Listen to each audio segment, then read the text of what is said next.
While the White House weighs its options in Iraq, there has been a near ubiquitous presence of cheerleaders from the initial invasion. But those critical of the war in Iraq and America's role in that conflict are also speaking out. In a New York Times op-ed over the weekend, Chelsea Manning warned that the concerns which led her to leak nearly 400,000 classified Iraq war documents to Wikileaks back in 2010, that those concerns remain unresolved. As Iraq erupts in civil war and America again contemplates intervention, I believe that the current limits on press freedom and excessive government secrecy make it impossible for Americans to grasp fully what is happening in the wars we finance. Whether you agree with Manning and WikiLeaks' Julian Assange or not, the publication of the Iraq war logs unquestionably provided a much grimmer perspective on the war than the official versions at the time, including many previously unreported instances in which American soldiers killed civilians, U.S. authorities' failure to investigate hundreds of reports of abuse, torture, rape, and even murder by Iraqi police and soldiers, a reliance on private contractors on a scale not well recognized at the time, and hugely relevant to recent reports about possible U.S. cooperation with Iran in the current Iraq crisis.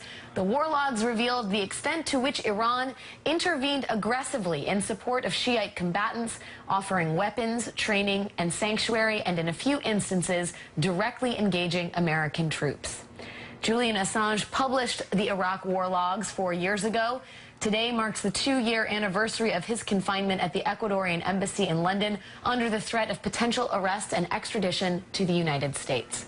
Joining me now is publisher and founder of WikiLeaks, Julian Assange. Also joining us is President Emeritus of the Center for Constitutional Rights and attorney for WikiLeaks and Mr. Assange, Michael Ratner. Gentlemen, thank you both for joining me. Julian, I know there's a short delay, so I will get right to it. Let me first get your reaction to the presence of Dick Cheney and Paul Wolfowitz urging greater American military presence in Iraq.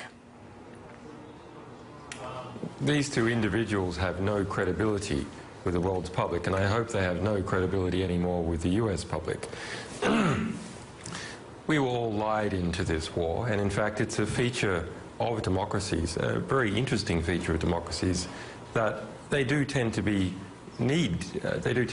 to be lied into wars. And we can look what's happened in Syria. It's not just what's happened with Dick Cheney and Wolfowitz, but actually what has happened in Syria is Obama's war. And that war has now crossed over into the border in Iraq. The US policy positions on this latest ISIS position are quite incomprehensible. It supports ISIS in Syria. It supports Saudi money supporting Sunni militants in Syria. It supports Iran's position on ISIS in Iraq. And more broadly speaking, it supports a position against Iran, for example, in Syria. And I think perhaps the one thing that might come from this very difficult situation for the people in Iraq is a greater collaboration between the United States and Iran, the United States and Russia to try and build something from this situation that is not a complete disaster. But let me follow up on the contention that Syria is President Obama's war. What would you like to see from him if it is his war in Syria? I mean, I think one can say, I think pretty factually, that the president is getting criticized from both sides, both from hawks who would like to see greater involvement in the Middle East, and from liberals who say don't open the door to increased military engagement in the Middle East. So from your perspective, what should he be doing? I think he's in a very difficult position now. But this very difficult position has a past. We have to understand that the Sunni population in the northeast of Iraq and in the southern parts of Syria has a right. They have chosen, with some coercion, to support in various ways ISIS because of what they perceive to be oppression from the Maliki government. And that oppression is something that was documented in our cables. It's something that Chelsea Manning very importantly drew attention to, where Sunni activists were being rounded up before the last election simply for issuing scholarly critiques of corruption in the Maliki government.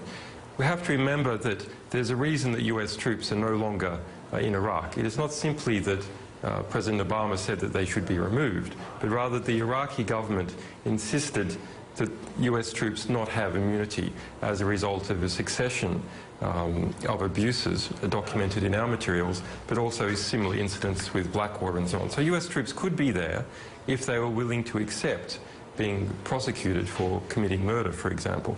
And the Iraqis, as a sovereign state, won't accept troops on their soil, as Americans wouldn't, that are not falling under their own legal regime.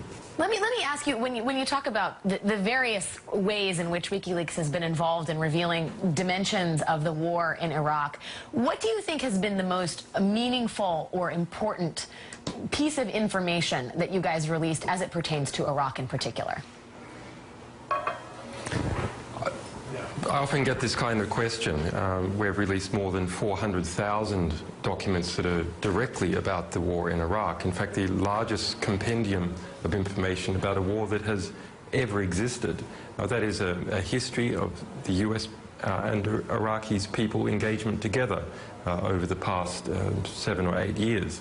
And it is the compendium that's the most important thing. From that you can extract the number of people recorded having been killed and the circumstances under which they've been killed, more than 100,000 people in those records themselves from 2004 to 2010. It's the everyday squalor of war at scale is what finally comes through. Julian Assange and Michael Ratner. Michael, we will get to you after the break. Please stay with me. We have so much more coming up. Rights and Press Freedom Organization sent a letter to Attorney General Eric Holder calling on the Department of Justice to, quote, officially close all criminal investigations of WikiLeaks and its editor-in-chief, Julian Assange. Julian Assange and Michael Ratner are still with me. Michael, let me ask you from a legal perspective, how likely is it, do you think, that the U.S. would consider closing criminal investigations? Well, you know, they certainly should. I mean, this is remarkable. It's the biggest, probably most serious investigation of a publisher, journalists, that's ever been taken in this country. And despite the fact that journalists and publishers should be able to publish this kind of material, the kind you talked about, the war logs on Iraq that Chelsea Manning revealed, they should be able to publish that. That's information we all know. Do I think it's likely? You know, Eric Holder has said that he would not be putting publishers and journalists in jail. We want to hold him to his word. And the organizations that signed this, the 52 organizations, are important. I mean, Human Rights Watch signed it, Anthony Romero, the head of the ACLU, the Freedom of the Press Foundation. We would hope he listens to it and finally closes a 4-year investigation. I mean, the way you opened this program was very important to me, because what you pointed out is that Chelsea Manning's Iraq war logs published by WikiLeaks illustrated the nature of that war. Had the American people listened to that, had our politicians listened to that, we might not be in the situation we're in today. But we are, because they're basically prosecuting the wrong people. They put Chelsea Manning in jail for 35 years, and they have this investigation of Julian Assange and WikiLeaks. It should not be that way. It should be the opposite. Those two people are the heroes who are giving us the truth about the war. Julian, let me ask you, I think often about Edward Snowden and you, both behind locked doors, as it were. And while there's a lot of outcry about that situation, I wonder if you think this administration would much rather have you overseas and under lock and key than actually back in the U.S. facing a court, given the complications that would arise for this president in particular, who is a constitutional law professor and a Democrat, for him to have to battle, I think, a huge part of the progressive wing of the Democratic Party over your potential extradition or a criminal prosecution would be a very complicated situation for him indeed. I think you're probably correct. Although that said, this president only has a couple of years left, so a matter could actually proceed into the next presidency.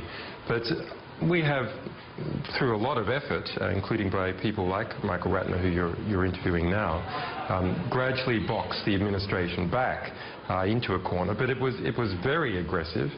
As a result of Ecuador formally assessing my situation, granting me political asylum, and similar reports going to the United Nations this week about my situation, I think we are making it quite hard for the DOJ to successfully prosecute us without inflicting serious damage, serious political damage on itself. And so I call on Eric Holder to do the right thing, dismiss this prosecution against investigation against myself and my staff. It will just proceed to a chilling effect on all other publishers involved in national security journalism. There seems to be an attempt, in fact, to split off national security journalists from other forms of journalism and severely marginalise them. It's not just happening to me. We can look at James Risen, for example, of the New York Times, and his source.